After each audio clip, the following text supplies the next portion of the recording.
हे family, हाय, हर हर महादेव।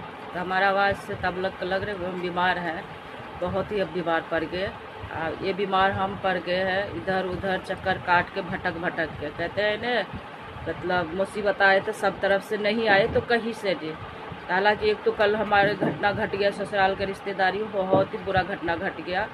पर हम लोग अपने में यहाँ पे इतनी परेशान है जो मतलब कहिए तो वो घटना भी ऐसी है, हम लोग जो यहाँ परेशान है वो भी ऐसी है, दोनों घटना सेम ही लगा मुझे। तो खैर चलिए, कोई बात नहीं। पर परेशान हूँ मैं इतना, मैं ये सोच सोच के नहीं बोल रही थी चलो हो जाएंगे हो जाएंगे। पिछले 1 महीने 2 महीने से हम दोनों लोग बहुत ही परेशान हैं, बहुत ही कुछ ज़्यादा परेशान है कहिए तो। चक्कर काट काट के, प्राइवेट के सरकारी के दफ्तर के चक्कर काट काट के इतनी परेशान है। अब पता नहीं सरकार पर क्या कहने के, मुझे तो गुस्सा बहुत आते हैं। सरकार इतने क्यों पीछे पड़े हैं पब्लिक के, महंगाई से, मजबूरी से, दिक्कत से, हर चीज़ से सरकार पब्लिक को परेशान कर रहे हैं। मैं सरकार से ये पूछना चाहती हूँ, जब पाकिस्तान से आके लोग यहाँ बस रहे, उनसे आप क्या प्रूफ लेते हो? उनको पूरा प्रूफ आप खुद बना के देते हो, उनको बसाते हो, पर यहाँ के लोगों का आप कहते हो प्रूफ लाओ, जो आप यहाँ को हो कि नहीं हो आप प्रूफ दो। आपका प्रूफ क्या है? पर पाकिस्तान से जो यहाँ आकर बसा उसका क्या प्रूफ था? उसका तो ऑल इंडिया जानते हैं ना, जो पाकिस्तान से आया था तो उनको मतलब खुशी राज यहाँ बसा दिए 4-5 बच्चों के साथ। मैं उनके खिलाफ नहीं बोल रही हूँ, मैं अपनी बात रख रही हूँ। और हम यहाँ का होने के बावजूद भी, हमारे कई पीढ़ी यहाँ बीत गए हैं, हम यहीं के हैं, उसके बावजूद भी हमसे प्रूफ मांगा जाता है। प्रूफ लाओ, कुछ भी काम होगा, चाहे सरकारी को चाहे प्राइवेट को, प्रूफ लाओ, प्रूफ दो।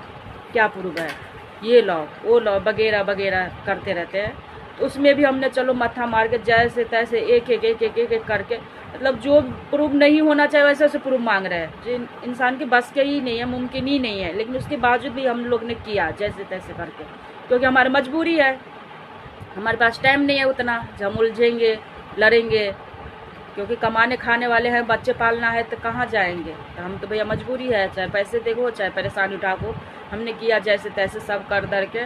कल हमारे हस्बैंड बैंक पे गए तो वहाँ बात हुआ तो बोला ठीक है बुला लो बच्चे का। तो हमने अपने चारों बच्चे के लेके गया। हालांकि मेरा 2 ही बेटी के अकाउंट खुलता, पर बच्चा 4 है तो 2 बेटी हमारी, एक भी छोटी वाली स्कूल में थी, बेटा हमारा सो ही रहता है। सुबह 9 बजे हम यहाँ से घर से निकले हैं, 10 साढ़े 10 बजे हम बैंक पहुँच गए। वहाँ पहुँच के फॉर्म हम ले के सब भर भूर के सब कुछ कर धर के, कोई भीड़ नहीं, कोई पब्लिक नहीं, ले दे कर हम 4 थे और 2-3 पब्लिक था, बस इतना बड़ा बैंक था। कोई भीड़ नहीं, कोई पब्लिक नहीं, लेकिन फॉर्म लेके भर उड़ के सब कुछ कर धर के। और जो कि हमारे बेटी 18 से नीचे का है दोनों, तो दोनों के पे पापा का प्रूफ लगा है, दोनों पे।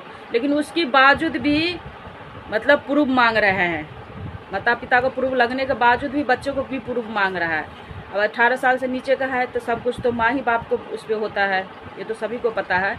लेकिन उसके बावजूद भी तब बोला जन्म पत्री लाओ। फिर हम लोग जन्म पत्री भी ले गए, जन्म पत्री भी सब सही है, सब ओके है, कोई दिक्कत नहीं, कोई परेशानी नहीं। तो पहले तो वो 3 घंटा हमें बैठाया, 3 घंटा के बाद हम गए तो बोला लंच टाइम हो गया, अब लंच टाइम के बाद चेक करेंगे। लंच टाइम के बाद गया तो कह रहे मैं बुलाऊँगी तब आना है। फिर हम आकर बैठ गए। फिर एक बंदा आया, उनके साथ में 2 बच्चे थे, तो हमने सोचा ये बंदा भी आए, गए काउंटर पर पूछने हो, तो खाली स्टाफ बैठा है, कोई काम नहीं, कोई पब्लिक नहीं। तो हमने गया तो चेक कराया, तो कह रहे इसमें 1-2 मतलब दिखाया कहीं कहीं जो यहाँ भरना है। तो फिर हमने वो भरवाया अपनी बेटिया से, वो भरवा के फिर दोबारा लेके गए। तो जो चेक किया, चेक करने के बाद सब चेक कर लिया, सब ओके कर दिया, पर इशू कहाँ निकाल दिया? जन्म पत्री में। जन्म पत्री कहाँ गया? तो हमने बोला बिहार का है, हम तो बिहार से हैं, तो इसको ऑनलाइन करो। अब बताओ, ये इशू निकाल दिया, ये कोई इशू है? आधार कार्ड है, पैन कार्ड है, सब प्रूफ माँ बाप का लगी हुई है, उसके बावजूद भी बच्चे का जन्म पत्री मांगा। अब वो जन्म पत्री कह रहे ऑनलाइन कराओ, लेकिन उस टाइम में वो ऑनलाइन का सिस्टम नहीं था, ऑनलाइन का ज़माना नहीं था, तो ऑनलाइन वाले नहीं है, ऐसी है। अब उसको कह रहे ऑनलाइन करो, टाइम हम लोग के पास है नहीं, 5 से 6 दिन है। 5 से 6 दिन में अगर हो गया तो हो गया, नहीं तो हमारे सालों की मेहनत पे पानी फिर जाएंगे कहिए तो हम इतने ही कहना चाहेंगे सरकार से, या तो हमें यहाँ से निकाल दे, या तो सिस्टम में सुधार ला दे, यहाँ के लोगों को परेशान ना करे इतना, क्योंकि इतने ही काम नहीं है जिससे हमारा गुजारा जा रहा है, वो सबसे ज़्यादा ज़रूरी है। क्योंकि हमें बाल बच्चा पालना है, रोटी कमाना है। नौकरी चाकरी छोड़ के जब हम दफ्तर काटते रहेंगे, आप प्रूफ डिटेल लाते रहेंगे ढूंढ ढूंढ कर, तो फिर कमाएंगे कहाँ, कब आप खिलाएंगे बच्चे का हम क्या बताए? अगर आप कमा के दे सकते हो, हमारे बच्चे की गुजारा करा सकते हो, तो हम काटते रहेंगे पूरी ज़िंदगी। हम फिर दफ्तर का चक्कर काटते रहेंगे, हमें कोई दिक्कत नहीं है।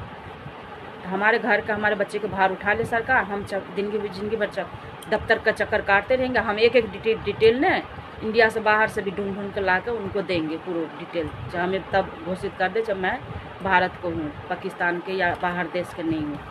मुझे यही कहना था सरकार से, सिस्टम में सुधार लाइए, इतनी परेशान पब्लिक को नहीं करिए।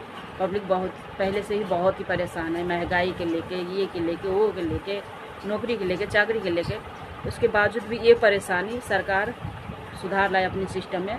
पब्लिक की इतना क्षमता नहीं है, इतने टॉर्चर सहेंगे, इतने झेलेंगे। कमाने खाने वाला मिडिल क्लास फैमिली के लोग बहुत ही दिक्कत मजबूरी से अपना गुजार बसतू कर रहे हैं, अपने घर द्वार छोड़ के दूसरे शहर में आके। लेकिन क्या करें, जमाना ऐसे देखा देखी चल रहे, तो हमें भी करना पड़ रहा है, हम भी कर रहे हैं।